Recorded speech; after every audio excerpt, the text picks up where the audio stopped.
الموضوع ما طلعش مجرد ان انا واحده عايزه اخس، الموضوع طلع ان انا اصلا بتعرف على جسمي من اول وجديد. كلنا كان لنا محاولات كتيره ان احنا نفقد الوزن ده، بس للاسف كنا بنرجع تاني نزيد اللي فقدناه، نرجع تاني نزيد اضعافه. طب احنا نعمل ايه؟ احنا عاداتنا غلط، احنا لما هنغير من نفسنا هنغير من اطفالنا، هنربيهم على حاجه كويسه جدا.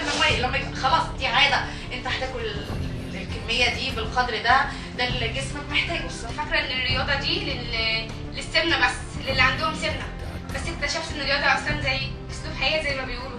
انا ممكن امسك نفسي في الاكل بس برضه بعمل مجهود قاسي جدا، وفي الشغل وفي كل حته برضه بعمل، مش عارفه اخس ابدا. بس اتضح ان لا، انا لما اعرف وافهم وبقى عندي معرفه بكل حاجه، هو ده السبيل العلمي اصلا للعلاج بتاعي. طبعا علميا فادتنا كتير في حاجات احنا ما كناش عارفين عنها اي حاجه اصلا، كنا بنمشي بس ورا كلام الدكاتره، نروح بس مجرد ما ناخد ورقه وخلاص ونمشي على النظام، في الاخر ما بنخسش ولا اي حاجه. الموضوع بالعلم بيفرق كتير قوي قوي. لما انا ابقى فاهمه انا بعمل ايه وليه وده هيوصلني لايه، هقدر انجز الحاجه اللي انا عايزاها، غير لما ابقى ماشيه عشوائي او اسمع من كل حد كلمه وابتدي انفذها.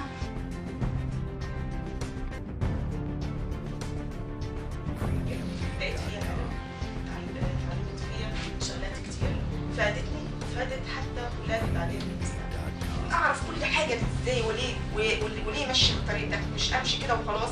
لا، لما الواحد يبقى عنده علم ودرايه يعني بيبقى ماشي في طريق صح. انا برضو كنت مفكره ان الرياضه ما هياش مهمه، او مثلا انا بعمل مجهود بشيل وبحط وبعمل فانا كده عظمي. لا لا، انا كنت واحده جايه اشترك وانا عامله كده مقوسه. حاجات كان الواحد فعلا جاهل بيها بالنسبه للتغذيه، بالنسبه للجسم، بالنسبه لمسار الحياه اليومي. كنا بنعمل حاجات غلط، بننام في اوقات مختلفه، اوقات غلط، ما بنحرقش سعراتنا بالطريقه الكافيه. عرفت يعني ان ازاي احرق السعرات، ازاي اعمل ايه عشان يعني استفاد من كل حاجه في الجسم. عارفه انا جسمي محتاج ايه ومحتاج سعرات قد ايه، ومحتاج من السعرات ديت ايه اللي انا محتاجاه اللي جسمي محتاج له، عشان خاطر مفيش حاجه تاثر على حاجه. بس اللي بتعمل تدبيس معده بتاخد سعرات قليله جدا بس بتتعب جدا، لان هي بتاخد جزء كبير من المعده، جزء صغير جدا من الاكل اللي بياخدوه، اللي بيبتدأوا ياكلوه شويه عصاير فيتامينات. طب فين بقيه الحاجات اللي ربنا خلقها؟ ما الحاجات اللي ملهاش لازمه مش ربنا خلقها لنا. بعلم ولادي كده فعلا عشان ما يعانوش اللي انا عانيته.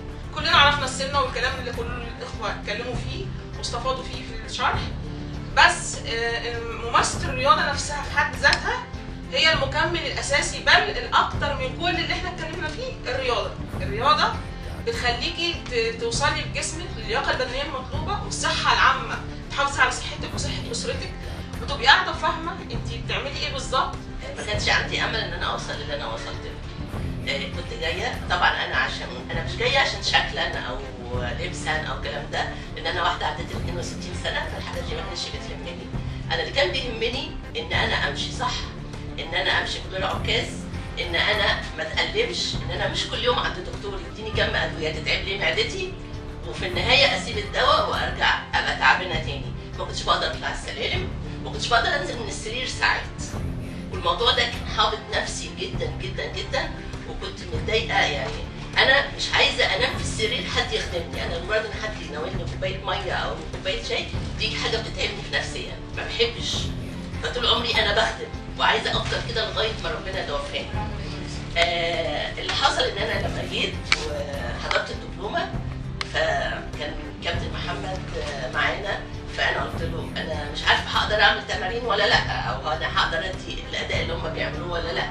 انا واحده كبيره ومش قادره اتني ركبتي ومش قادره امشي ورجليا الشمال دي واقفه عليها خالص. راح قال لي لا ان شاء الله هتبقي كويسه واداني الامل، وده كان اول نقطه ابص لها ان انا هبقى كويسه. ان شاء الله الحمد لله. يعني في خلال الشهر الاولاني سبت العكاز وكنت بأدي التمارين مع المجموعه، واللي بقدر اعمله واللي ما اقدرش اعمله كنت بتغاضى عنه. انا كنت بصلي على الكرسي، حتى ما كنتش بقدر اقف وانا بصلي. الحمد لله انا دلوقتي بسجد وبقف وانا بصلي وبنزل وبجري وبعمل تمرينات وبشيل حديد. ما كنتش بقدر اشيل كيلو في ايدي وانا ماشيه. انا ابتديت كنت 104، النهارده وصلت ل 87 الحمد لله. وبشكر بشكر ربنا في كل وقت وفي كل سجده ان هو رجعني، لان انا كنت بحس بمتعه الصلاه خالص وانا قاعده على الكرسي. يعني عشان خاطر ادعي لازم اكون ساجده في الارض، فما كنتش بحس ولا كنت بدعي ولا كنت اي حاجه، وكنت بطلبها من ربنا حاجه واحده، ان ربنا ما يحرمنيش من متعه السجود. فانا بشكر الدبلومه واللي نفذوا الدبلومه واللي قاموا على تنفيذ الدبلومه والمجموعه والجروب الجميل اللي كان معانا في الدبلومه.